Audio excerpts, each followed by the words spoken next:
ప్రియమైన వాళ్ళారా, బాగున్నారా? మరొక వచనం ధ్యానించుకుందాం. అంత్య దినములలో అపాయకరమైన కాలములు వచ్చునని తెలుసుకొనుము. 2 తిమోతి 3:1.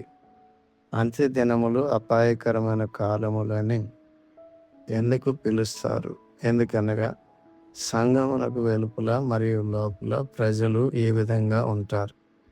ఏలయనగా మనుషులు స్వార్థ ప్రియులు, ధనాపేక్షలు, బెంకములాడువారు, అహంకారులు, దూషకులు, తల్లిదండ్రులకు అవిధేయులు, కృతజ్ఞత లేనివారు, అపవిత్రులు, అనురాగరహితులు, అతిద్వేషులు, అపవాదకులు, అజితేంద్రియులు, క్రూరులు, సజ్జన ద్వేషులు, ద్రోహులు, మూర్ఖులు, గర్వాంధులు, దేవుని కంటే సుఖానుభవం ఎక్కువగా ప్రేమించువారు, పైకి భక్తి గలవారి వలె ఉండి దాని శక్తిని ఆశ్రయించిన వారినై ఉందురు.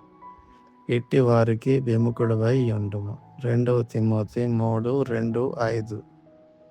అపాయకరమైన వైఖరితో నశించిపోయే వ్యక్తుల వలె మనము ఉండకూడదని నేను కోరుచున్నాను. దేవుడు మీ అందరినీ దీవించునుగాక. ఆమేన్.